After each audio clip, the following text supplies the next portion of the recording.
Alright, we're going to do a little experiment here. Someone was asking me about pigment inks and if I've ever colored or if I've just kind of embellished with pigment inks. And I have not done a scene where it was pigment ink based, and I don't know what to expect here. I was telling them I don't have very many pigment inks. I just have a handful of probably maybe about 8 different colors and different, different manufacturers. The one that I use the most, 99% of the time, is white.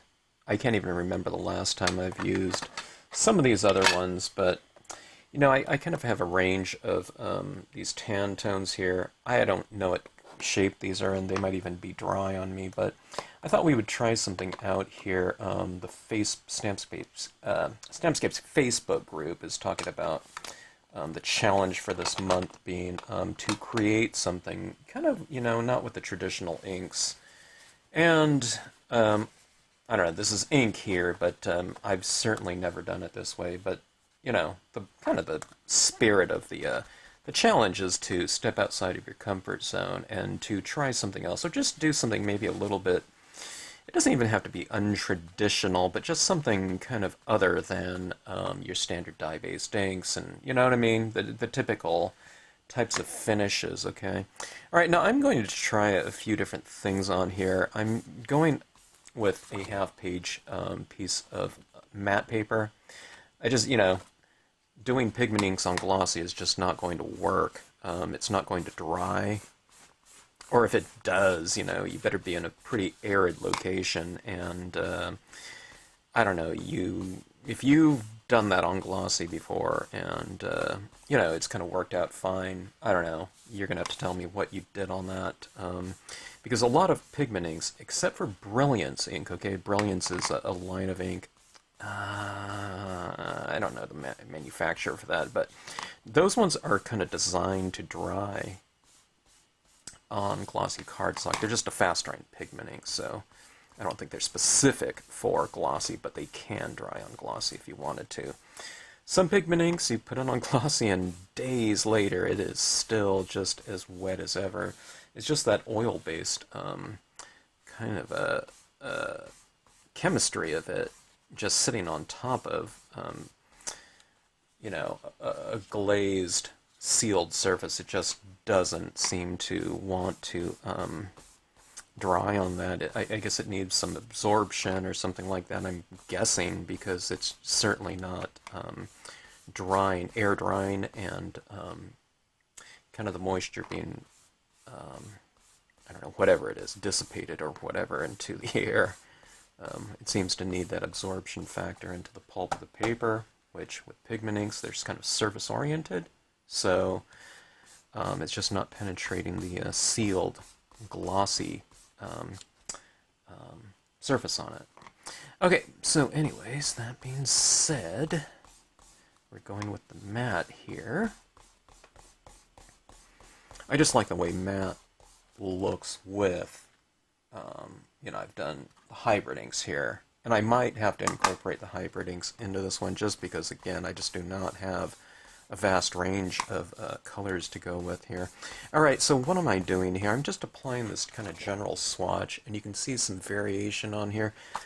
This, turns out this is a very light color. It's called parchment, okay? So parchment, it's like paper, right? So it's, we don't see too much value in this, in terms of light and darkness, not value in terms of its worth, but light and dark. So, I don't know, it's a very light color to start off with. That's my usual process anyway, but, when you're going with something really kind of different, it isn't bad to start off light, because you can kind of see things develop slowly. And if you don't like anything, and that you're seeing in the process, I don't think you're going to run into it with this color because it's just so light. But you can kind of alter kind of the direction that the piece seems to be going in at a very early stage, because it is just so light that you don't have to worry about it. Okay, but what I'm doing is, this will be a watery type of, surface here, a lake or whatever. And I was thinking about some mountains in here, and the water down here, some sort of horizon line in the distance, and it being, like I said, I don't have too many colors, so it's, I don't think I'm going to use blue in this, because it'll start, to turn in that greenish kind of direction, but these aren't really, these are more orangish tones here, so I don't think that blue is going to look, right. But let's just see how this goes. This is going to be, I think the process is going to be somewhat akin to almost like finger painting on here. I do see pigment inks to be,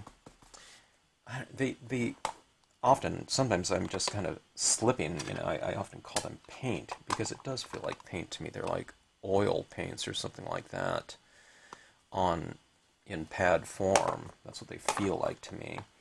And if they're anything like the hybrid inks, I don't know if they will be or not, but I don't know. I get that it feels like I'm doing some kind of water, oil pastel painting. That's what it feels like to me. We'll see where this one goes. Okay, now this is Canary. Okay. It's kind of funny. I thought it was going to be Canary, but I don't know why I thought that. I don't remember the last time I used this, if I have. I want to start using these colors here in my light beam editions too, when I'm doing like a sunset scene or a warm tone scene. I've only used white so far, but I've always thought kind of multi-tone beams would be really nice.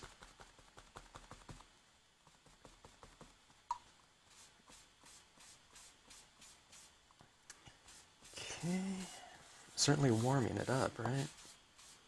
Alright, now here's what I'm starting to feel. This is kind of similar to using hybrid inks. The consistency that I really enjoy working with the hybrid inks is after I get, some initial layers of those colors down. And I suspect it might be the same with these pigment inks. I really like it when I build up tones. When you're first applying this on just a dry piece of paper, or even in this second layer, it's really kind of, the texture's kind of, I don't know, it's rough, okay? Just kind of applying these inks down on a dry piece of paper. The paper's kind of absorbing, the moisture, and it's, I don't know, it feels like I'm applying this onto, like, I don't know, like a chalkboard or something like that. I don't like the tactile feel. It's not quite, rubbing your fingernails over a chalkboard, but it's a little bit grabby. But as I start to build these up, and I start to apply media over the top of media, kind of a built-up media, it has a really nice feel to it. It's like I said, it almost like feels like you're applying oil pastels or something like that. I almost feel like I'm painting, because you can kind of move the media because it's kind of floating on the surface right there. Because again, it's surface-oriented. Pigment inks, dye-based inks work by staining the surface right here, whatever you're using, glossy, matte, whatever. And these inks work by, they're sitting on the surface. That's why we can emboss them, because the ink just sits up there, and it gives us time to, apply that powder to it. All right, so now, can you tell right here? Let's see. See this, as I apply this into these areas that have a lot of media down, it really allows you to kind of really spread it out really nicely. Like that. Okay. It's because it's like you're applying a floating layer of media to the surface.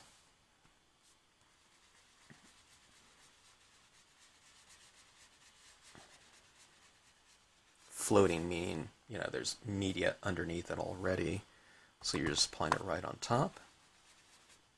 And it really allows that kind of spreading of that media. Okay, so far, so good. I'd say it, I don't know, it has a fairly similar feel to the hybrid inks. Hybrid inks are a combination of dye plus pigment, okay? This one's just straight pigment. I'm applying it here, of course. I'm applying it very smoothly, but let's try to get a little bit of texture in here, okay?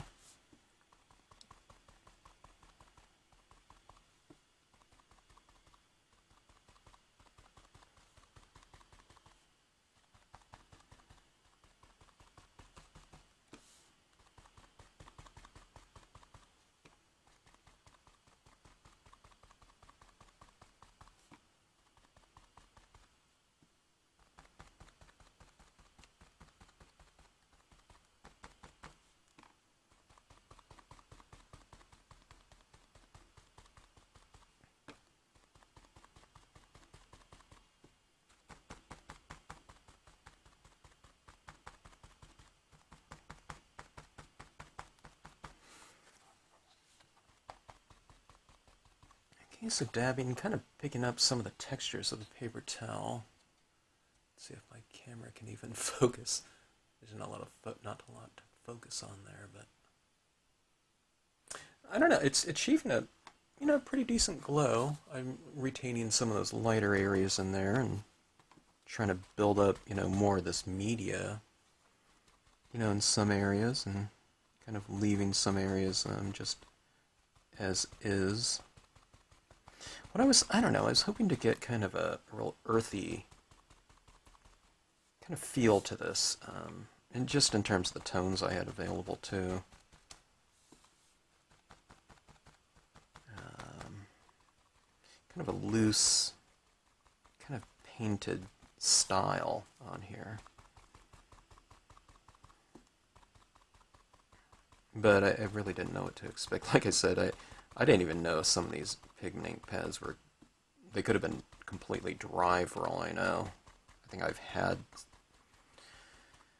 I don't know, I don't remember ordering these pads, so I don't know if they could be over 15 years old, you know, and barely been touched. If they have been ordered in the last few years, I just don't remember. Because I haven't ordered a ton of media. You know, I have a lot of it, so I tend to like to use what I have. Unless I see something else. Maybe that's it. I just don't see it, you know. Because as I started saying that, I was thinking, you know, anytime I see anything, I want it. Especially when it comes to, like, paper or something like that, or pens, you know. Metallic pens and so on and so forth. I love that type of stuff. Okay, so anyways, trying to go for just this general type of look right there. I don't know, can you imagine that, you know? Can you kind of picture like a sky up here, and this is kind of the water down here. We're going to apply our imagery on here. And that's another thing too. I don't have now, this one is a fairly new pad. You know, the hero hues when I heard about these things up at Art and Soul in Olympia, Washington, when I was up there. That was the last tips that was given to me from that fantastic store. How long has it been closed now? For 2 years or something? But yeah, they swore by the hero hues, unicorn white especially. They told me that it was just whiter than most, so,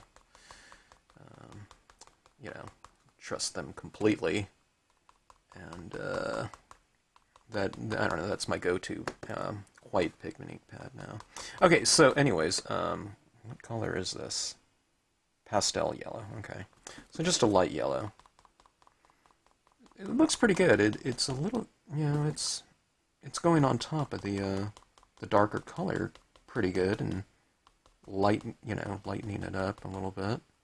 It's creating a little bit more of a kind of a transition between that white and, I don't know, all those other colors that I've already kind of applied there.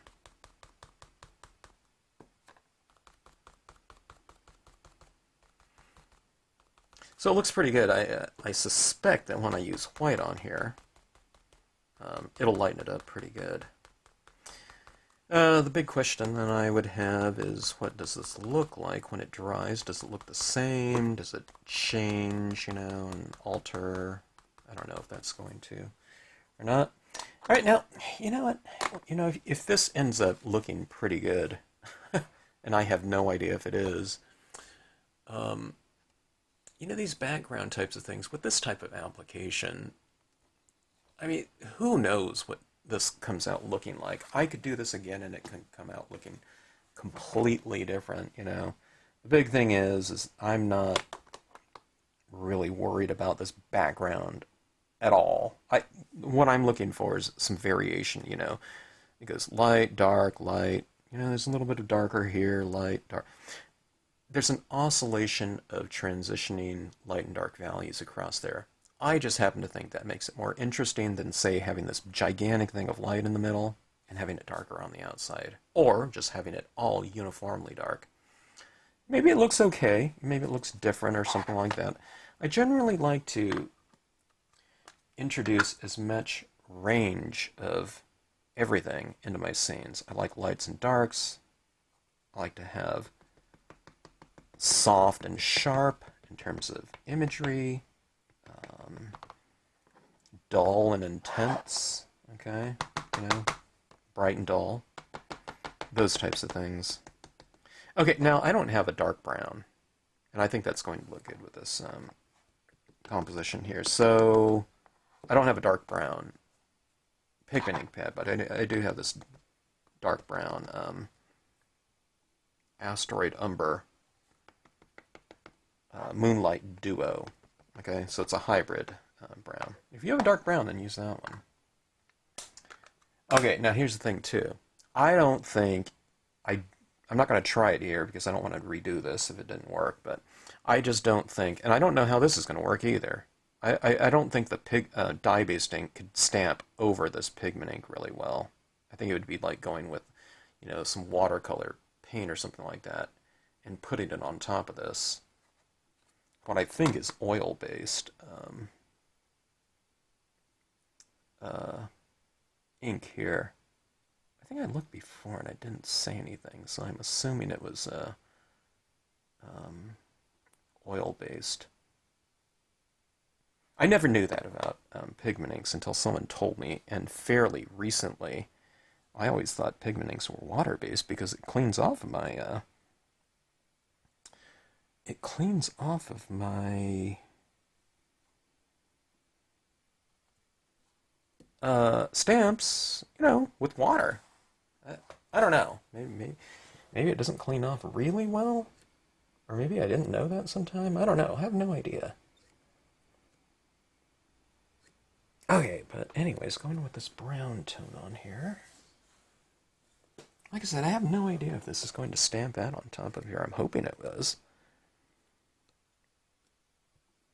I don't know, oil on oil in concept? Should, right? Okay. Okay. Oh, it's really light over here. It's stamped out pretty good, but you can see, I think that's the hero hues right in there. So it's stamped over everything else really well, except for the hero hues one. Okay, well, that's yeah, I can see the hero hues on there. The canary, I think. Anyways, I think that's what that is. Okay, so I need to go with this again over here.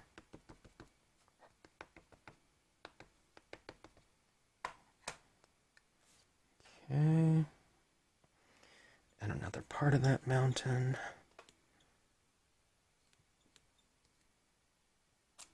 Okay, something like that.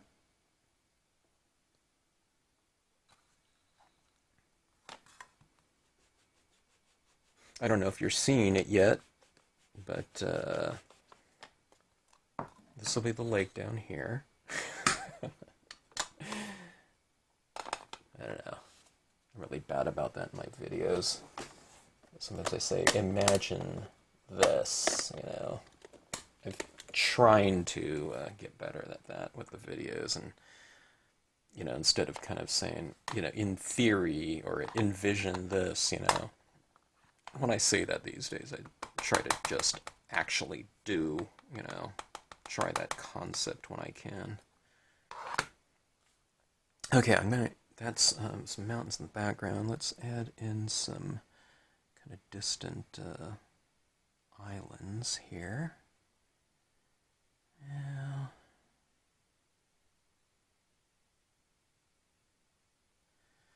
go like this. I'm going to add in some additional tones on here, or try to. Okay.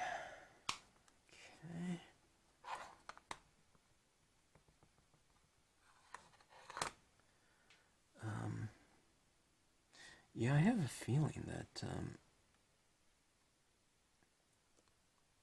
the hero hues, maybe that's why the hero hues is lighter. It's because maybe it transfers on the paper better? So maybe there's like a larger buildup of it there. I'm not really sure. Okay, so there's a couple islands right there. I think that was Island 2, I think. I don't remember the names of all my islands. But I do need to start using them more. I really like how they look. Okay, so in the last video, I put some trees on these islands, and I think I'm going to do this. I think I'll use the small ones for this scene. Alright, let's see how this works out here. I'm going to be masking off some of that. And, you know, with that type of buildup on there, I hope, or here, I hope that masking works out okay. Alright, so, you know, Stampscape stamps, the way that I've designed these, I don't know, maybe 9 out of 10 times that you need a mask. I think that just torn paper towel is sufficient for that purpose, okay?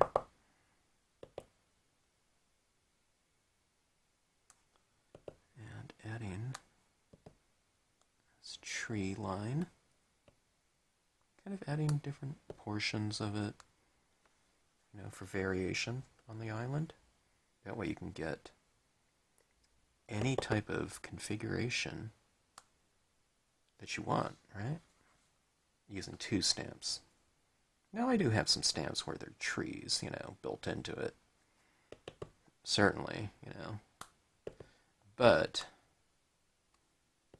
you can also vary it with adding more trees, or, like in a case like this, you're planting them wherever you want for variation like that, okay? You can even do them in a couple different values if you want to. Some might look like they're a little bit more distant. Like maybe I'll go for additional impressions. Or some are lighter, some are darker. Okay, so you create a little bit of depth within that tiny little space right there too. Okay, now let's see.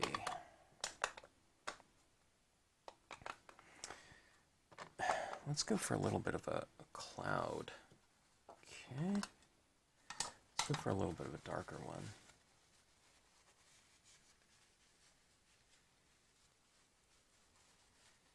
Let's use this hybrid ink. Again, because I just don't have anything darker. If I just go with this amount of darkness in the imagery, it looks strange. So it's good to introduce that value somewhere else as well. Okay. Ooh, that is really dark. Let's take some of this off, okay? Let's try to do a little bit of blending. Okay, this one is really dark. I think I'm going to have to apply it like that, and then I'll go back in and blend it out with the lighter tones, okay? That's one of the things that you can do with something like pigment inks, which I'm not which I really can't do with dye-based inks, unless I apply pigment ink over the top of it. Okay. All right. Now this is my applicator too here. It's kind of an awkward applicator here. Okay.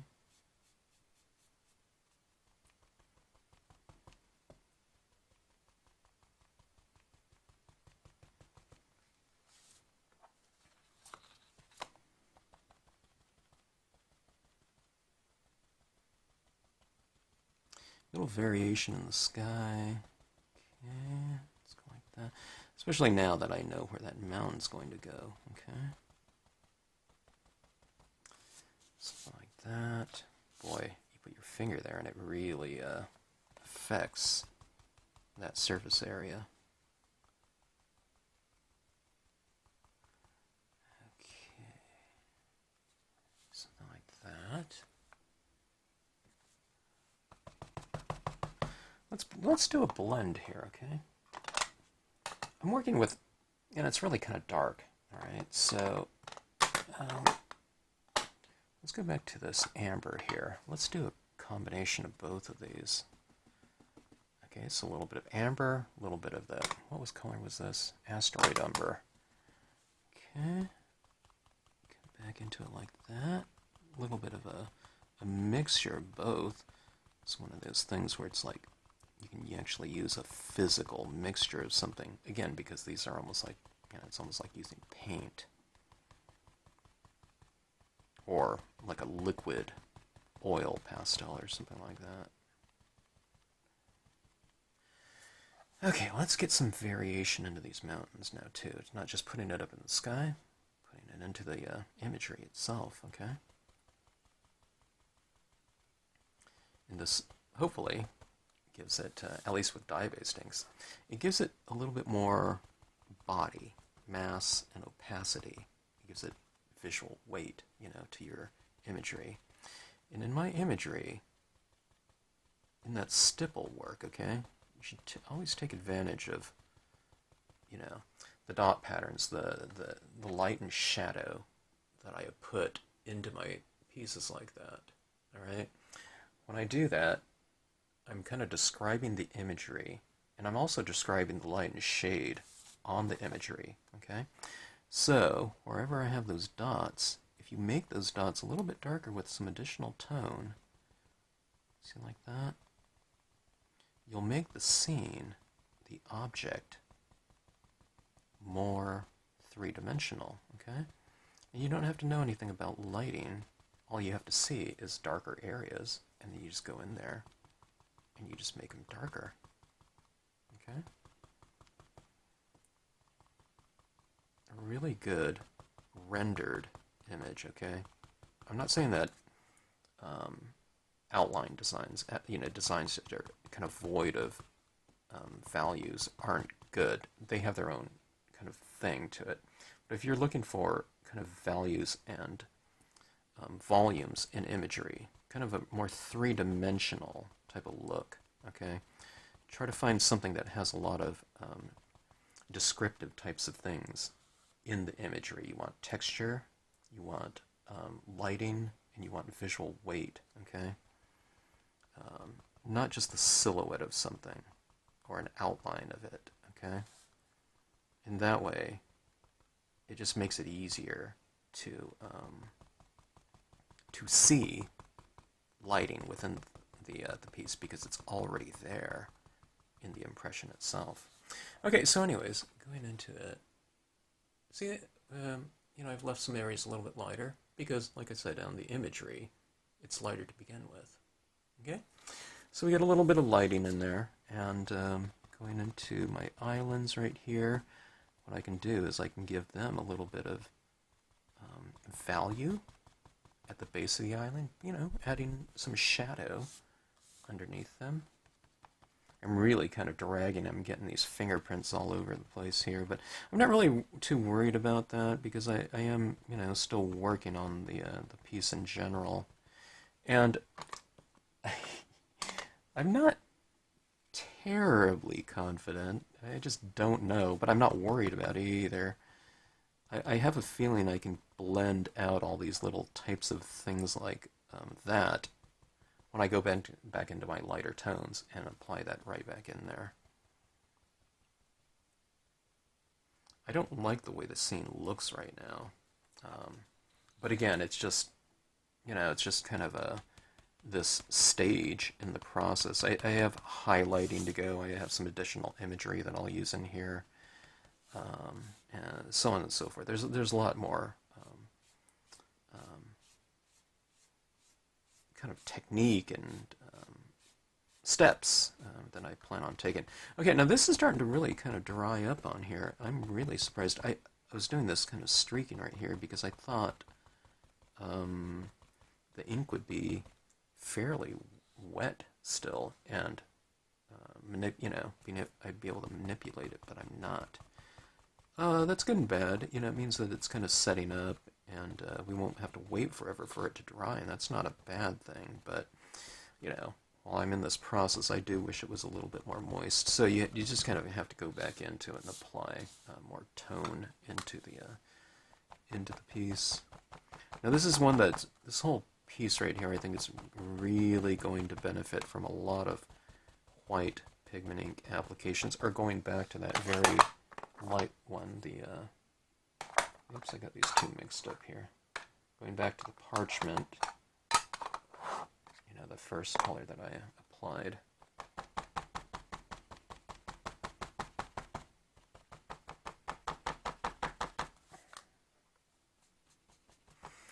Okay, it isn't too bad. This is probably like a half a piece of paper towel. I mean, this is a large scene too. It's taken me quite a ways in this piece. Let's go back to the parchment now, okay? Alright, let's go back into these lighter areas and see if I can kind of lighten some of those areas up, or at least the transition zones between the lighter area and the darker, okay? The darker is really kind of, it's kind of rough and, I don't know, it's clumpy or something. So this is a way to go back into that and to create some transitions. Hopefully, we'll see if it works or not. Transitioning some of the tones in here.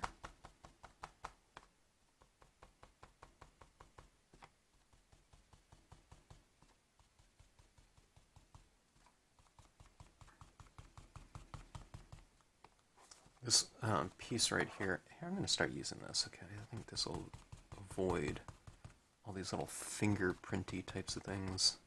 This one's going to definitely show my, I don't know, it's like ID stamping. There's like fingerprints over the entire thing. Evidence, or maybe evidence stamping, you can call it. There's a lot of evidence here in terms of fingerprints everywhere.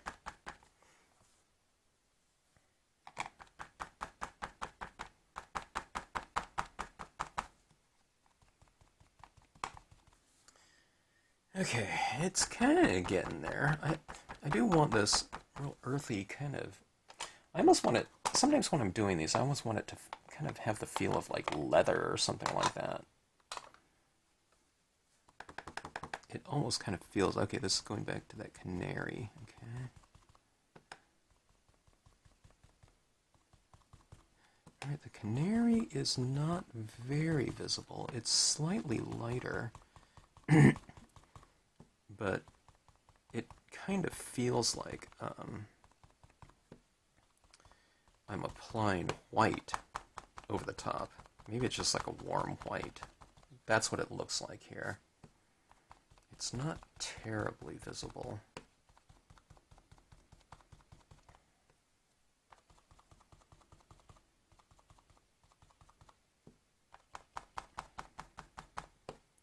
This is the thing that kind of starts bringing my pieces around when I'm using the hybrid inks. It's going back into the lighter tones, I feel, over the darker ones. That kind of, it takes care of the coloring part of it, because the coloring, as I build it up into the darker tones, from light to dark, it gets kind of clumpy. I don't know that there's a better word for it out there, but that's what it kind of feels like, or that's what I'm thinking about when I'm doing that. And then when you go back into the lighter tones, it kind of starts to mellow out and blend a little bit more. And there's more dimension to it as well. I don't know, it tends to be where everything comes together. In dye-based ink, it's almost the opposite. It's when I get to the darker tones I feel that um, things are kind of brought together from a textural standpoint, visual texture.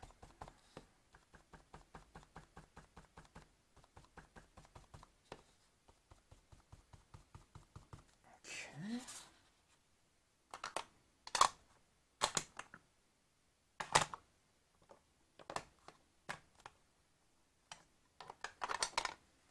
All right, this is the white, so. Okay, I don't want to take that color into my white pad there. Maybe I'll use the. I think I'm going to use the Moonlight Duo pad white. Okay.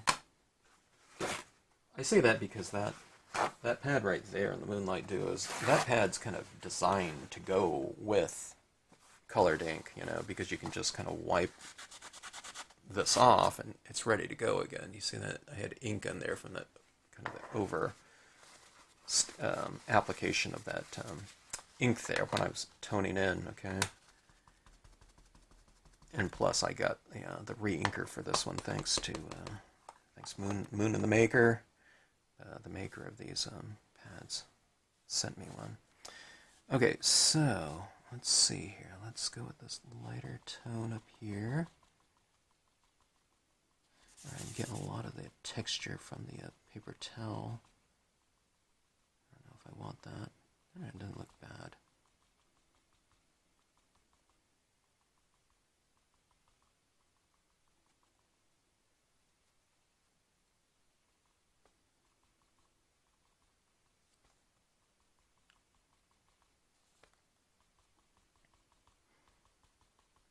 I'm kind of coming over that mountain right there and introducing some light into the mountain as well.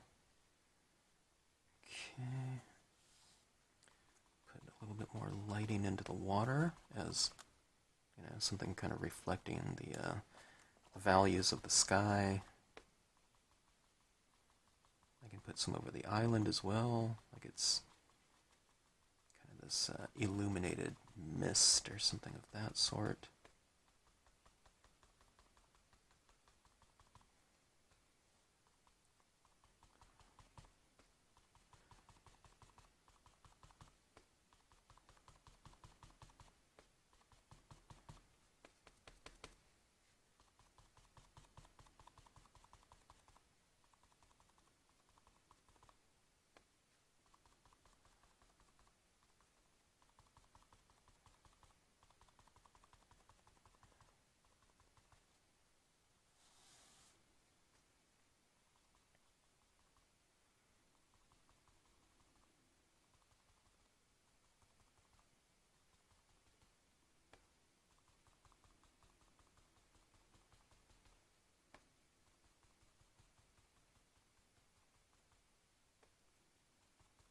This looks really good over here. That really improved that area.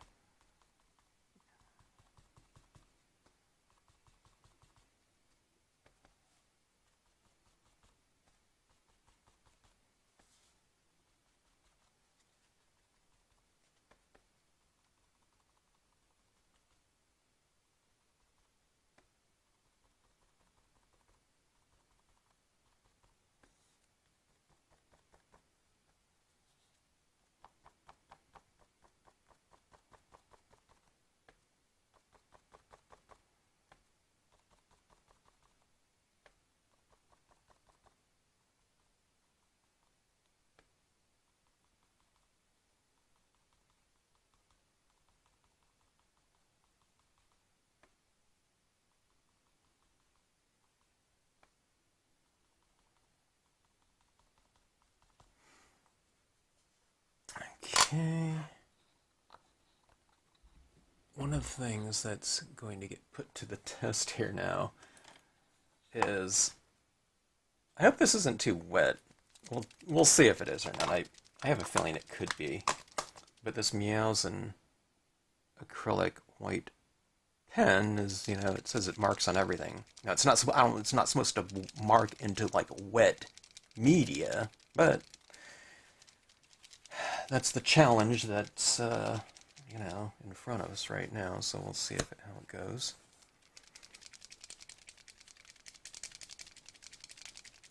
And what I'm going to do is on my mountaintops. Now this isn't the mountain I'm using, this is the Rocky Peaks. I'm using Tall Peak here, but you can see on this mountain right here, there's a series of darker areas and lighter areas, okay? We darken the darker areas with additional dark ink.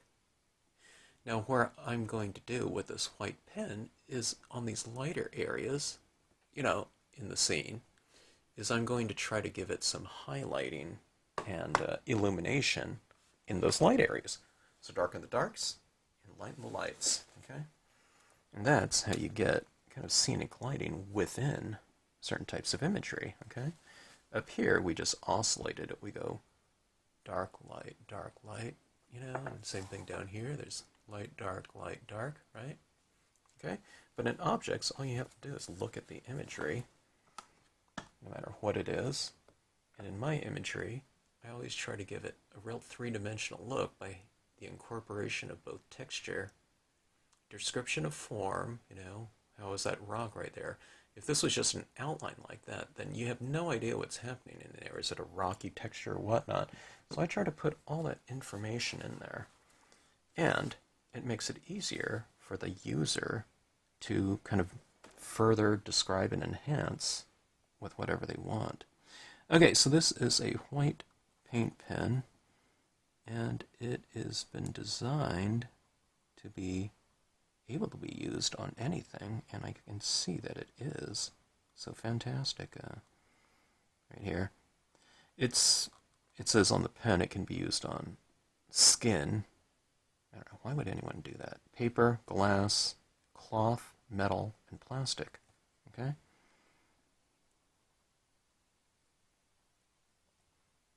It's kind of like coloring, except you're just coloring the lighter areas of something. Kind of bring things out. You got to really shake these up periodically, or, I don't know, maybe I didn't shake this one up. It's more opaque the more you shake this up. You can hear that little rattling ball in there, kind of mixing up the paint, right? Okay, so I probably didn't shake it up enough. Yeah, that's good. It's a little bit more opaque. That being said, maybe if you want it real light and kind of translucent, maybe don't, mix it up as much. You can get kind of a feel for the pen that way.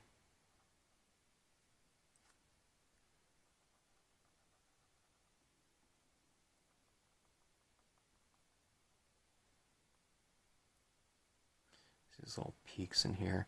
Now, in some of these areas, I darkened it, so I'm not going to lighten an area that I've darkened too much. But for the most part, if it's fairly light, you can use this on here. Well, maybe I'll go for a little bit of texture, kind of doing this kind of drawing, little scribbling type of motion on there. Oops, I pressed down on that spring there. It kind of stopped flowing for me when it got into that area. Okay, there it goes again.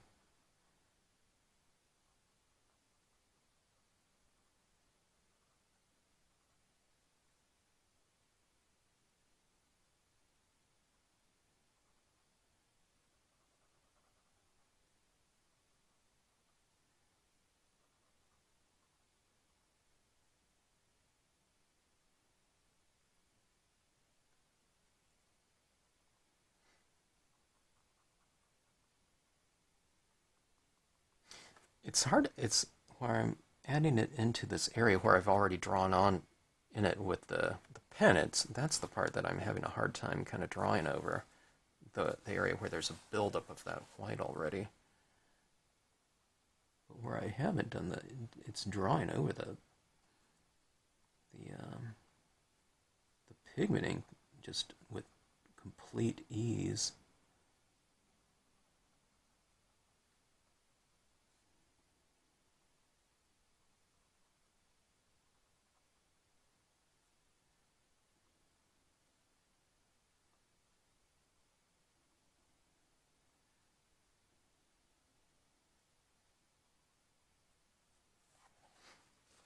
Okay, see that's kind of, I don't know, you see the little dimensions of that coming out.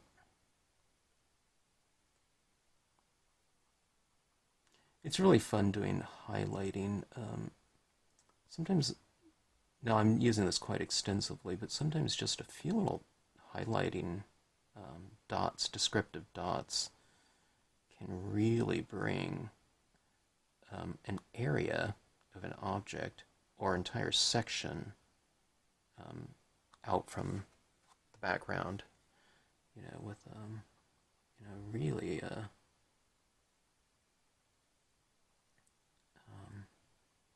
with real effectiveness. Okay. It's because what we're doing is we're adding contrast in it. I'm not adding this white anywhere where it's really dark, but a little descriptive, little dot or reflection, can really, at times, be quite an effective. I don't know. I guess it would be kind of an attention getter, maybe. Sometimes I want it to really stand out, like if it's a star or something like that in the sky. And sometimes I just want it to be a really subtle highlight, so, those little things can, they can be either for you, just depending on where you apply it and how much you apply.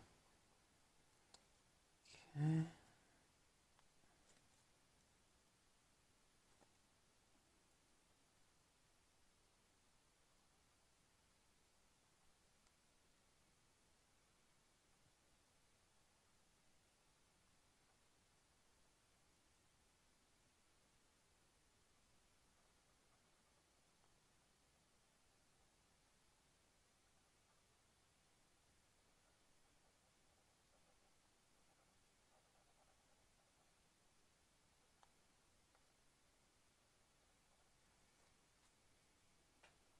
Now, I'm kind of spending quite a bit of time with this here because I don't have a lot of different colors that I've applied onto the scene. So I want to get a pretty good amount of detailing. Just something to keep the viewer's attention, or to get the viewer's attention in the first place, which is maybe it's more important, because you don't get their attention, they're not going to look at it further. But all these little kind of details like this is can kind of bring like that area together. Look at that lighting hitting that now. See all that white in there? Okay.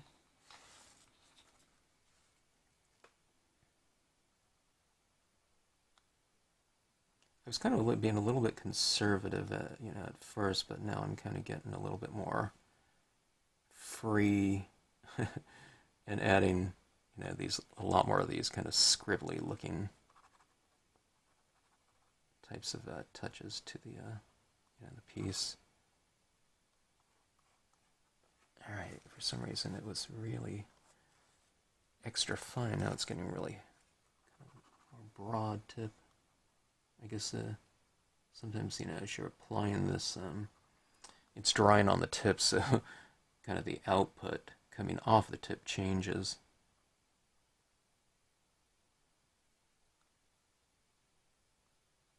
All right, I think that's about right there. Okay. Kind of mountain lighting, huh? Maybe a little bit more. Transition this a little bit down here.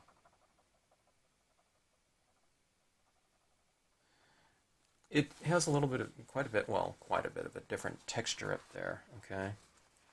But what I'm going to do is I'm going to mellow that texture out too a little bit more. Okay, so let's go back to this pigment ink And I'm going to apply that with some of this cotton ball.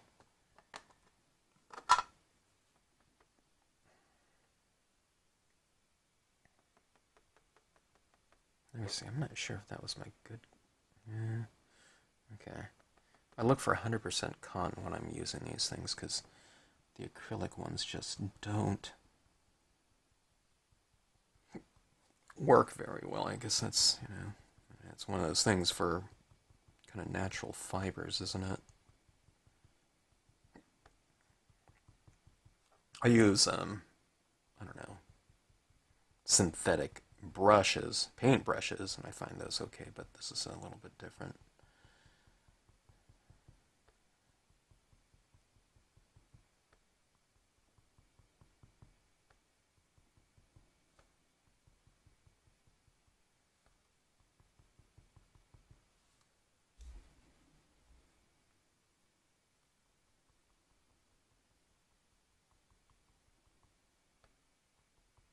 Kind of putting a cloud in front of the mountain too. Maybe down here.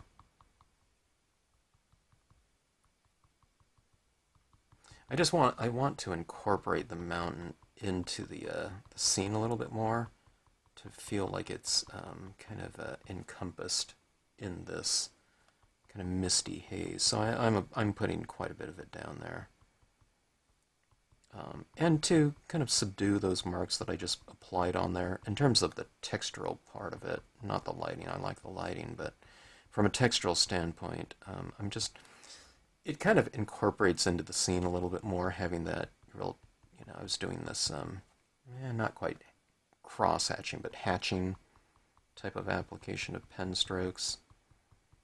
And, I don't know, this use with the pigmenting it just equalizes everything, and it just makes everything just fine, you know, in scenes, not just this one, but in all of my ink scenes. It just, the areas that are weaknesses become, I think, strong, you know, strength. And the areas that look pretty good, I think it just makes them even stronger when you do something like this and apply this type of lighting into a scene.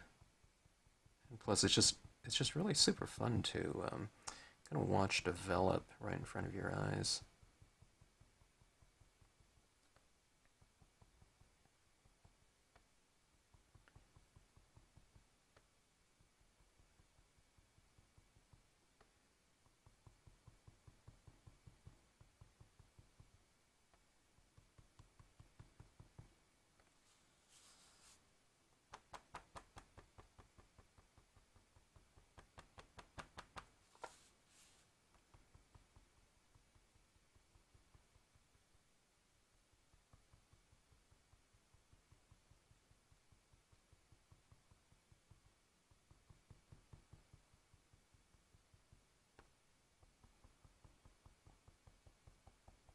See how I'm kind of lightening up some of that? Well, a lot of that mountain there. I think it looks higher now, you know, when you do that, when you kind of put it in that haze like that.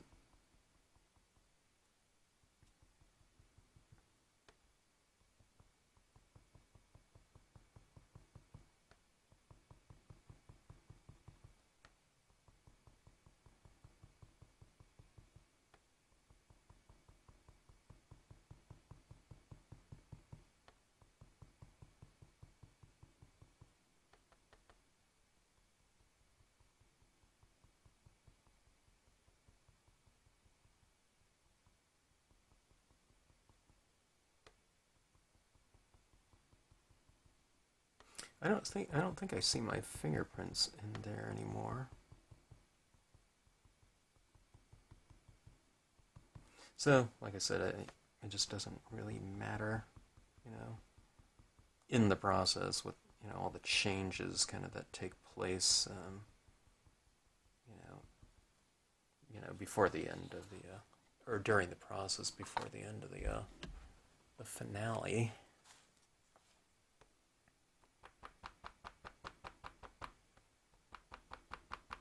Okay, now, at least with the brand of pigment inks that I'm using, going back to what I was kind of describing before in terms of the feel of it and having, sometimes it feels like using oil pastels or something like that. With these pigment inks here, I didn't get quite as much of a buildup as my Moonlight Duos, which is the brown one that I used on here.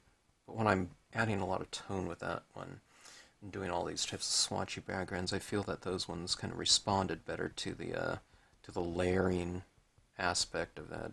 They just stayed in solution a little bit longer, and I was really able to manipulate those more. I need to go back and start using those again.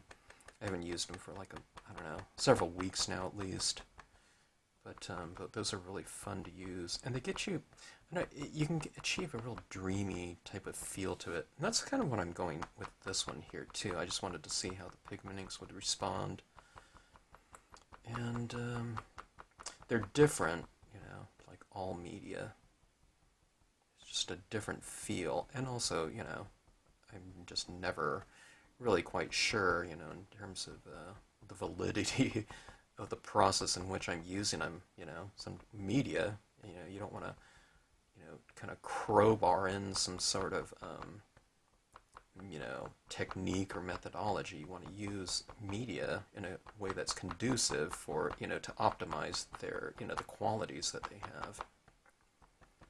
And I'm not sure, if I'm doing that at all, with these pigment inks, but I don't know, it's kind of fun to try it and give it a shot. Like I said, I didn't even know if these pads were still moist or not, and they are.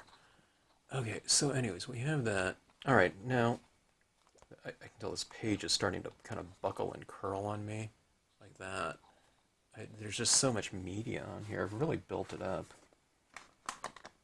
Which again, I'm not sure if that's, that's something that's really good for this, media at all.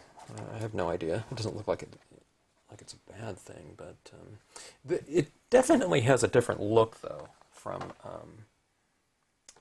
dye-based inks. The thing that I'm used to. All right, now I want to go with some additional imagery on here. It's kind of hard to figure out which one to do. Let's go with this umber again, okay? I might do it in two different tones. I might like it, I might not. I remember when I applied that over the top of that Hero Hues, it didn't seem like it, it covered it very well.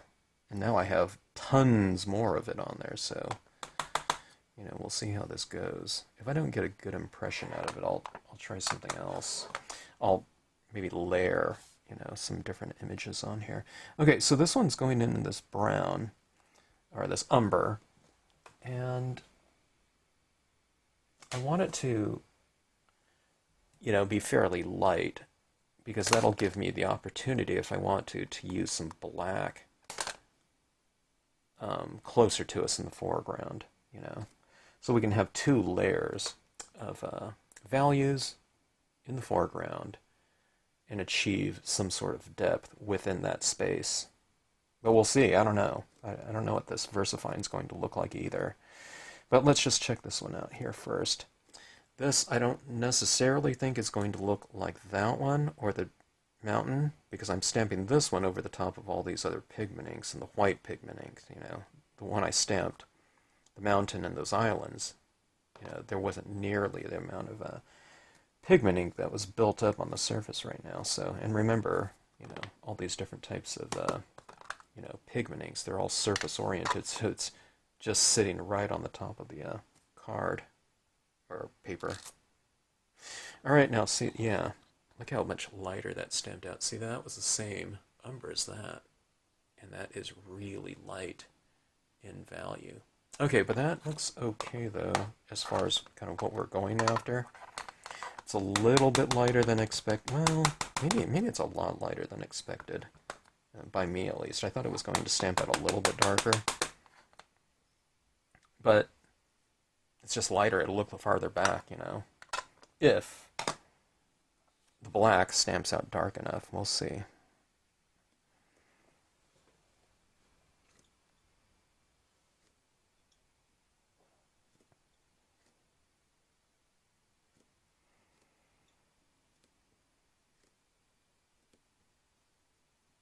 And we'll use the Versafine for the black.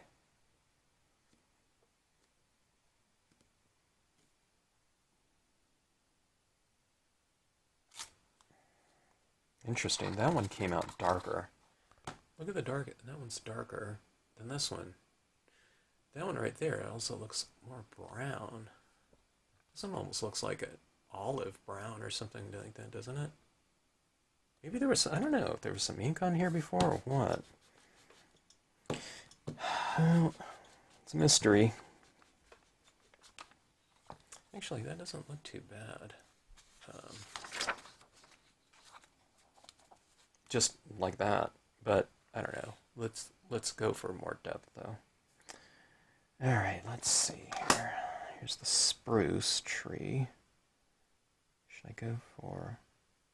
Let's go for a different. Tree weight. Okay, just I think it'd get a little bit monotonous if I use that same tree over the top of this one in black. You know, I think it would look okay, but you know, if we have some variation, I think it'll look a little bit better. But we'll see. We'll see how this stamps out. Okay, so again, this is Versafine. Black. Okay.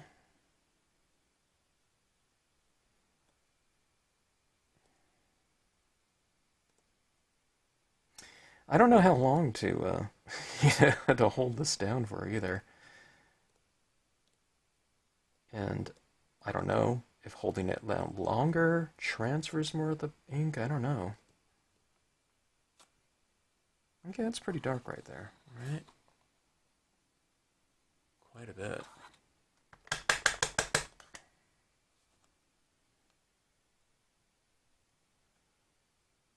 Kind of going for different heights, okay?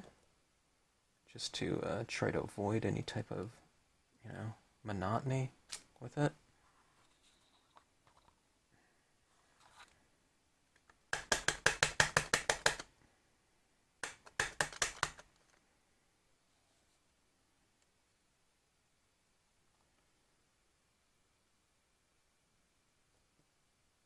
I think it looks pretty good. It certainly, looks much closer, to us as an object, as objects, than things in the background. I've really covered up some of those pines and rocks there. Okay, just going for another little bit here. There was a little bit of a gap there. I think I needed to fill it in. All right.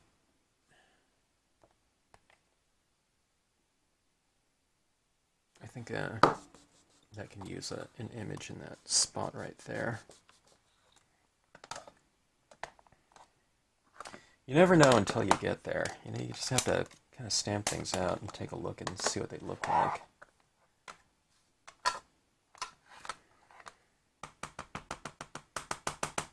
Okay, going for the burnt umber again.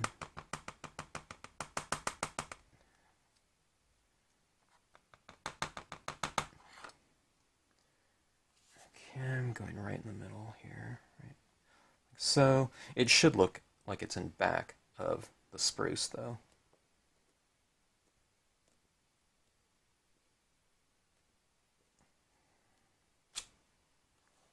All right. There we go, like that.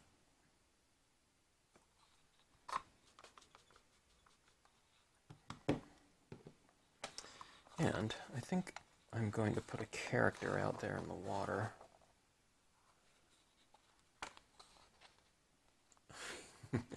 There's so much media on here, it's really curling that. It's pretty funny.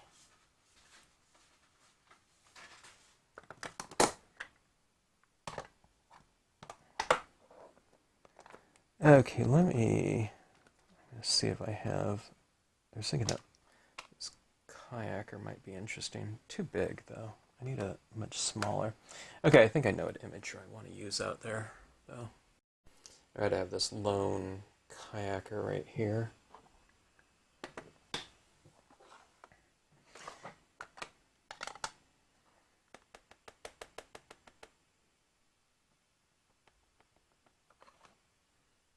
I don't kayak, but I've always felt that if I did have kind of a water hobby these days, it would be kayaking. I've always seen photos, and it just seems so kind of serene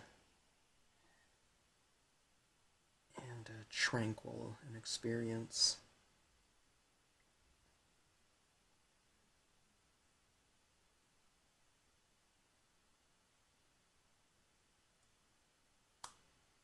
Okay, now I did that one in the umber. I didn't want it too dark. I wanted it, the figure to be set in the scene, like so.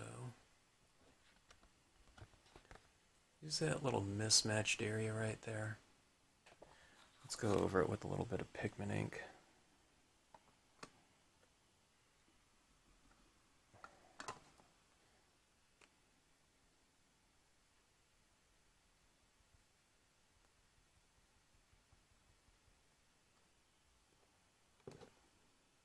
Okay, now pigment ink always dries darker to me than when freshly applied. Just whenever it's wet, it just seems so much more.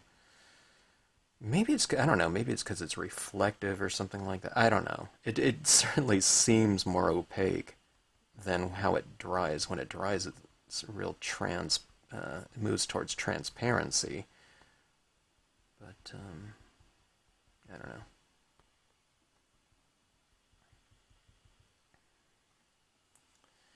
All right, I don't know. I don't know what I think about this piece. I don't think it's bad. I don't know if I would use the technique again. I would have to look at this kind of over a little bit of time, but, it might grow on me. I'm not sure. Okay, what I'm doing here is I'm trying to find an opportunity for adding a little bit of little highlights in my water. It's specular light. It's that light that would kind of shimmer off the surface of the water.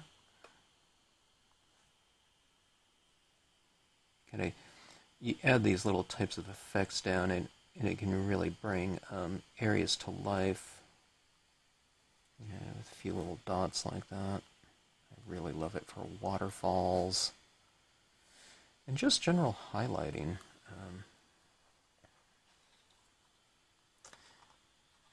Put some some of that texture up on the mountain peaks and whatnot, where there's the largest amount of light on them. I've kind of toned them out a little bit with the white pigmenting, dulling some of those reflections, but you can kind of go back in over the top of the that pigmenting now, and introduced some little crisp little brighter elements again. So, working with media, it's not so much of a single line. You do inks, then you do pigment inks, then you do highlighting or something like that. You can kind of flip-flop back around. I don't know if I wouldn't put dye-based inks over the top of pigment inks, once I get that laid in there. But, you can sandwich little highlights of like this white pen here, and then if I don't like that, I can go back over that with pigment ink and whatnot, so on and so forth. You saw me go with, just in terms of the inks, you saw me do light, then dark, and then go back to the light colors again. You can do that with things like pigment inks and hybrid inks, and you can actually apply lighter colors over the top of some darker ones and have it really change that area. That's one of the fun things I like to kind of push the limits on, or, I don't know, explore the limitations of it, or the possibilities, I should say, too. Alright, now see all those little dots up there in that cloud? It just kind of adds to a little bit of a lighter area like that. You can see the little specular light down here. Can you see those little dots like that? All right, now this is something that I'm always forgetting to do. And I have a gigantic set of gel pens, and with a scene like this, you know, kind of the metallic golds, you know, would kind of be nice. And these pens, it has this glittery barrel. I don't know if you can tell in there. You know, that says it's glitter. I have metallic gel pens as well, like this one right here. Looks like a gold, probably. Anyway, all this type of stuff came in a 180 pen set. Now, these ones, I don't know if these will apply well over the top of that pigment ink either, but, you know, we're here to experiment, so might as well give it a try. I mean, in a scene like this, oh, my Father's Day one, too, I should have used the gold and metallic pens in that one as well. But, I don't know, I just kind of forgot about it. No? Okay, this was working just great. I'm just applying these little dots. I guess the pigment ink is kind of dried. The colored pigment inks, I don't know if this white here has, but the gel pen is, applications are working just fine. These metallics do not, show up very well just upon, direct application viewing, where the metallics really show up, especially, see, I'm applying this gold into a color that's roughly the same color as this pen ink right here. I don't know if you can see that right there, right here. But where the metallics kind of show up, and we'll see if I can capture it on camera. I don't know if I can, but I don't know if you can see, like right in here, I've applied a bunch of it here, but if it captures the light, okay, yeah. If it captures the light right, I have to see if I can focus that. I don't know if you can see that down there, but I can see it. But that little area there, you can't see anything like that. But when it captures the light, it glistens. It completely reflects all that lighting in there, which is really cool. That was a gold glitter. I don't know what this is. This one's like a different kind of gold glitter. I don't think it's copper, but ooh, that one actually looks really cool too. It's like a greenish gold. The other one is like a yellow gold. I'm just kind of putting this down in the water like that. It's just, it's just those little extra things, If you were to give a card like this to someone, and if they held it up to the light and just turned it a little bit, they'd get this real glistening type of thing. Here's a real orangish glitter pen. And that, yeah, this one right here is even different as well. But I don't know, it kind of takes us back to that spirit of, kind of being a kid, where it's like if someone gave you a glow-in-the-dark something, you want to, kind of charge it up and go into the dark closet and look at it, Things like this little gold here can add that little kind of special, or glitter, that little special element. These are Shuttle Art pens right here. Shuttle, S-H-U-T-T-L-E. And it comes in a big 180 color set, 180 refills. At the time, like about 2 years ago at this point in time, it was $25. I think it's more like $40 now, with the additional kind of taxations and whatnot from stuff from overseas, but still not a bad price for 180 colors and 180 refills, okay? Comparatively speaking, I used to pay like $3 for like one pen a lot of times. And these ones, I haven't used some of these before, and they just, they work perfectly. And if they don't, then you have the refill. Okay, let me see if I should see all that kind of shimmery. No, I went crazy with that, just because I don't know, I just felt like it. But See all that on the water there? It's kind of glistening a little bit. And in this case, there's like 4 different shades of it too. Oh, there you go. You can see some of the white in there too. See that? Okay, right in here. Can you see that? Isn't that fun though? See, when you see something like this, I don't know if you can see it from the distance right there. This is like viewing distance if someone's holding it in their hand. I don't know if you can see anything. But then as they start moving it closer, you start getting the benefits of all that twinkly little light, okay? You can see it right over here. And that's, those gel pens like that. So, I mean, in a scene like this where I don't have a lot of value changes, light and dark, there's not a huge jump in intensity, bright and dull, and it's a fairly simple composition. Those little types of things like, glistening little glitter metallics on the surface like that can be the thing that, that adds enough of that visual interest right there to just kind of round things out and, to introduce, in this case, subtle detailing, okay? That when, closely inspected is anything less, anything but subtle. It's just, it's rather explosive down there. Okay, but anyways, there's my first, kind of pigment ink experiment. And I don't know, I think it's pretty cool in terms of a finished piece. I don't think it's indicative of what, the potential of pigment inks are, within a given scene. I have a very limited supply, and it's also the first time I've ever tried it, so I certainly don't know what I'm doing. It was just a complete experiment, that I was kind of learning along the way, but some of the general, concepts that I apply in a lot of my scenes, held pretty true in that, like white pigment ink and whatnot can really, I don't know, kind of solve a lot of issues that you might be having during the process of coloring.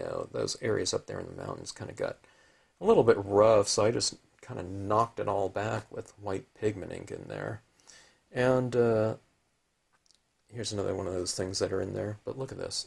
You really can't see that, kind of those highlights with the white pen that I put in there, but you give that to someone, look at all these little types of things. These ridge lines are really kind of a lot more dimensional, upon closer inspection again.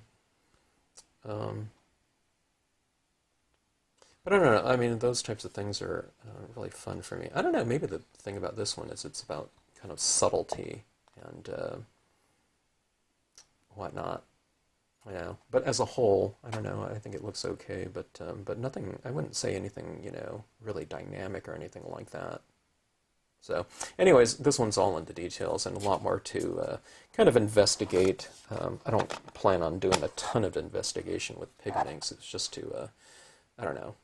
When someone asks me a question, I'm not really able to answer it if it sounds like a kind of an interesting kind of thing to look into. And this one is for me because I've known pigment inks for a very long time, but I've just never used them that way, But now I know a little bit, I know a lot more than I did before, but I didn't know anything about it before in terms of, blending and applying it like in the manner that I did. So, I don't know. I'd always recommend doing that for everyone.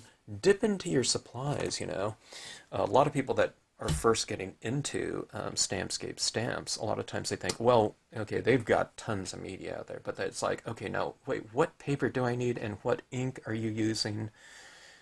I use all kinds of inks, and the thing is that if you have kind of a favorite medium that you've used with other types of stamps and other types of stamping, why not apply it to a scene? A scene is no different than any other stamp, All there is, kind of, it's a composition of it. If this was an island down here or something like that, or let's say you're giving a birthday party card to someone, this is a cake, here's a present right here, and here's a word stamp. It's no different. I mean, you can do these types of effects in the background. Maybe it's a more festive color scheme or something like that, and this is a border stamp or something like that around there. So don't look at scenic stamping too much differently as a thing. The one thing about scenic stamping quite often, though, you just cannot see the borders of where one image ends and the other one begins, is that when someone looks at a scene like this, are those two one stamp right there? Or are the islands and the mountain one stamp, or are they all separate, and that's what you hope for, because you want things to be quite seamless and universal and, really varied in terms of their application abilities within different types of compositions. Okay, so anyways, thanks for watching. Thanks for bearing with me on this one in terms of kind of a deep dive into kind of a concept of, potential concept of how these things can be used like this. And in my first experiment, okay, I don't think I'm dipping into the potential though, because I think I'm still using them kind of like I do dye-based inks, but nevertheless, the bottom line, fun to do, fun to kind of explore the process and to kind of get myself into an area that, I have to do a little bit of repair work and to apply kind of the concepts that I apply in other types of media to this and see if it can pull me through. So anyway, okay, thanks for tuning in to the channel. If you have any questions, drop me a note in the comment section.